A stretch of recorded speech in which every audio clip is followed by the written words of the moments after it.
The card slid across the green felt with practiced precision, but Ricky Mendez's hands trembled just enough for the high roller in seat 3 to notice. His phone buzzed against his chest pocket, the third time in 10 minutes. He knew that number. Everyone at the Bellagio's premium tables knew Ricky as the steady dealer who never missed a beat, the guy who could shuffle a 6-deck shoe blindfolded. What they didn't know was that he owed $43,000 to people who didn't accept payment plans. The phone buzzed again. This time, the vibration felt like a countdown timer. Between dealing the river card and collecting the losing bets, Ricky glanced at the screen. The message was short, written in the kind of language that loan sharks use when patience runs thin. Time's up, Mendez. Tomorrow, full payment.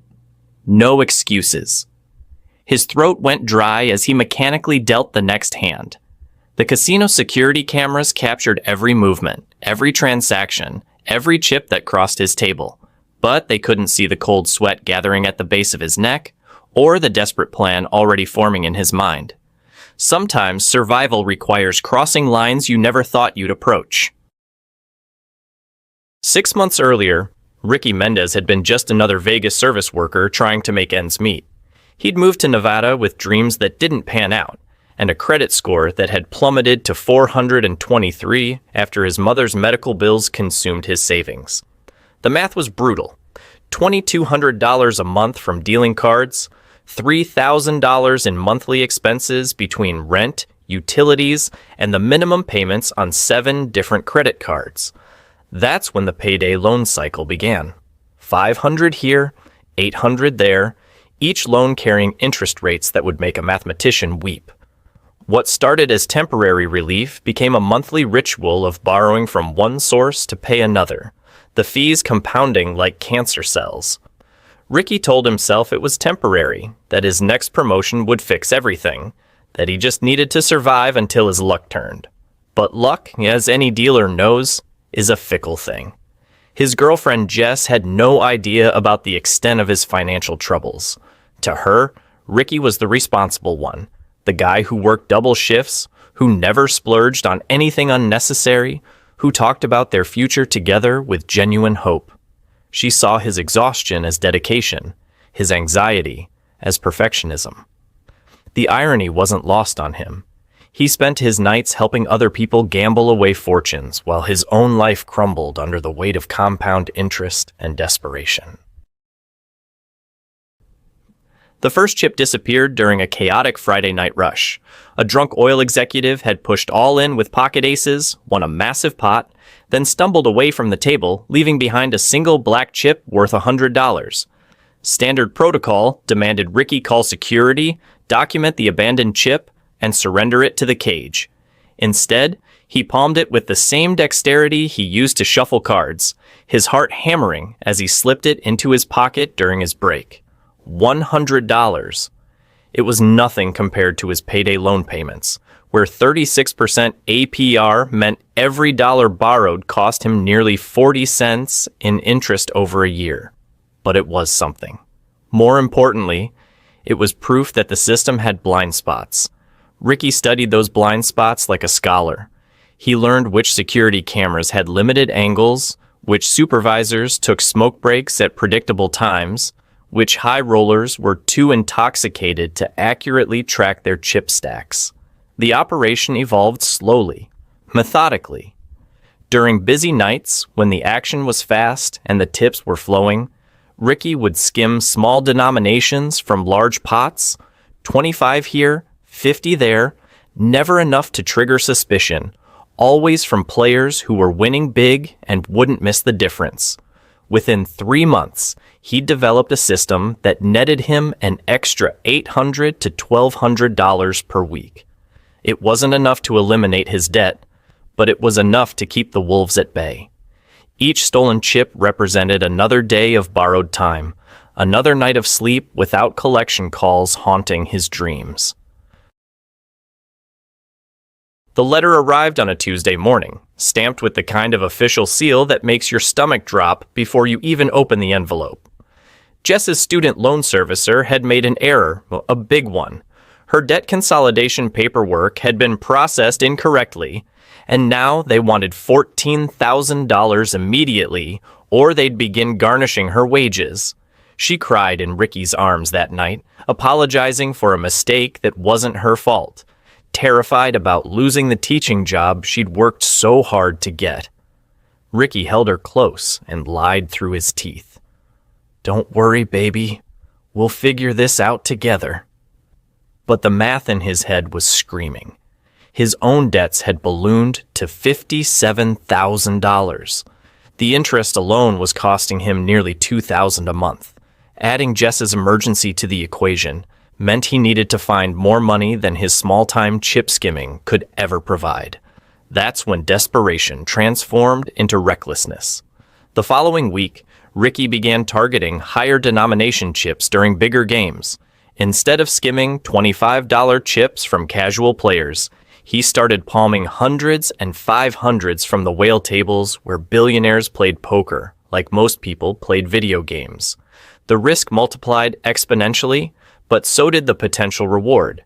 His hands shook more during each shift. His sleep disappeared entirely, and paranoia became his constant companion. Every glance from a supervisor felt like suspicion. Every security camera seemed to track his movements with mechanical precision.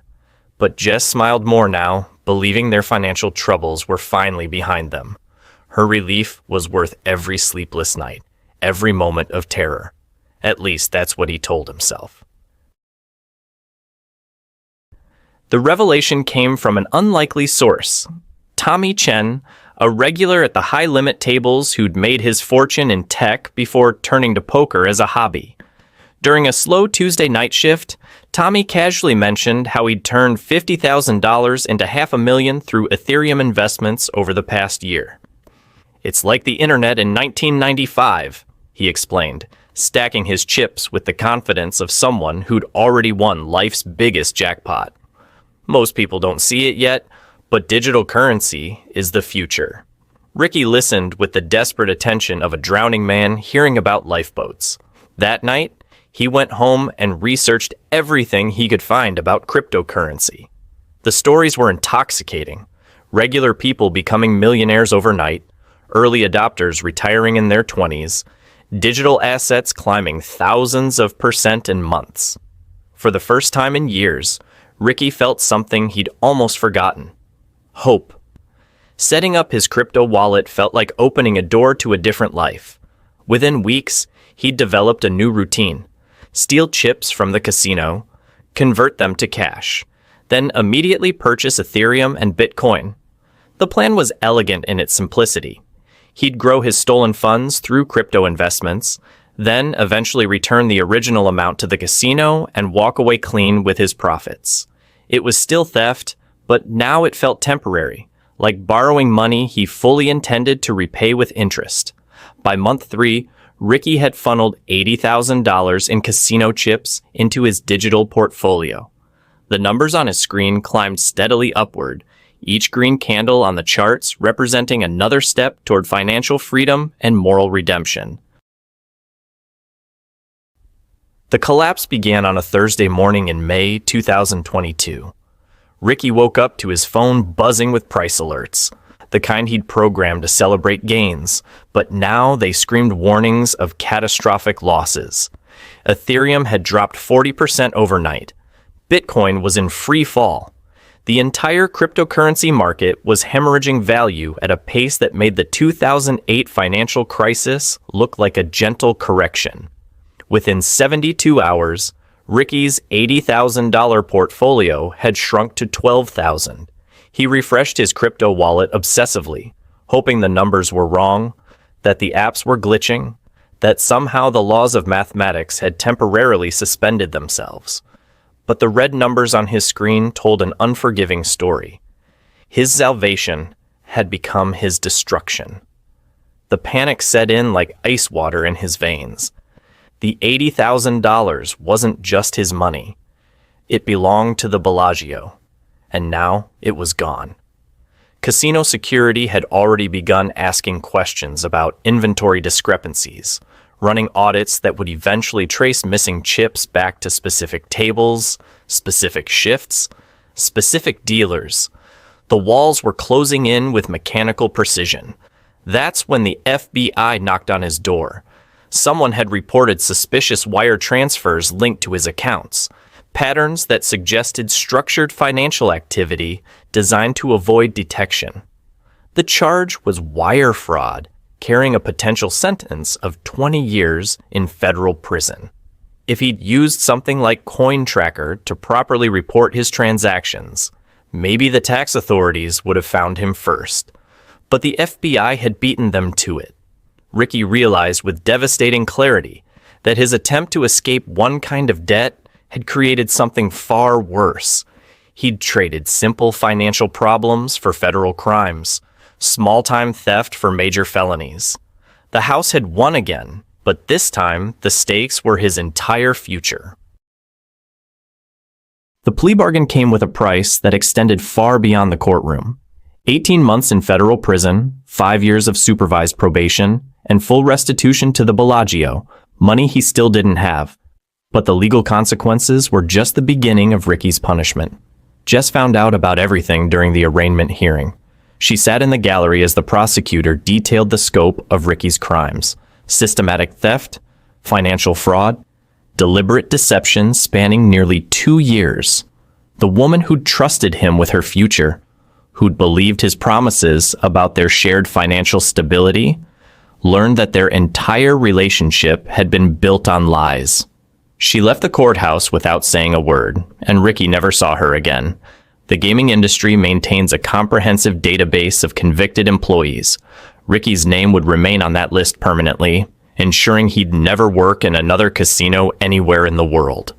His dealer certification was revoked, his security clearance permanently suspended. The career he'd spent 5 years building was erased in a single afternoon.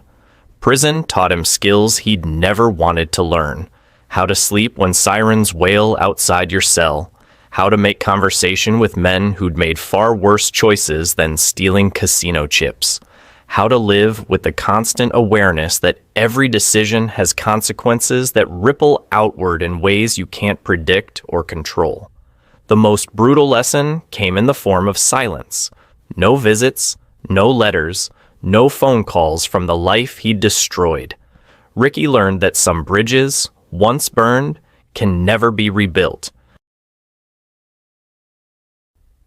3 years later, Ricky works the night shift at a warehouse outside Reno, loading trucks and earning $11 an hour. It's honest work, the first honest paycheck he's received in years. His apartment is small, his furniture second-hand, his future uncertain. But for the first time since those desperate nights at the Bellagio, he sleeps without nightmares. The irony isn't lost on him that his original debt problems seem almost quaint now. $43,000 in credit card bills and payday loans had felt insurmountable. But compared to federal prison and permanent career destruction, those financial troubles were solvable. Time would have healed them. Patience, discipline, and maybe a second job could have gradually chipped away at the interest payments and principal balances. Instead, desperation had convinced him that shortcuts existed, that stealing could somehow transform into virtue, that technology could magically erase moral compromises. Each decision had seemed logical in isolation, but together they'd formed a chain of choices that dragged him far from the person he'd intended to be. Sometimes, late at night, Ricky wonders about parallel universes where he'd made different choices. Versions of himself who'd declared bankruptcy instead of stealing, who'd been honest with Jess about his struggles, who'd accepted temporary hardship instead of pursuing permanent solutions to temporary problems. In those worlds, maybe he'd kept his dignity, his relationships, his future. But this is the world his choices created, and he's learning to live in it.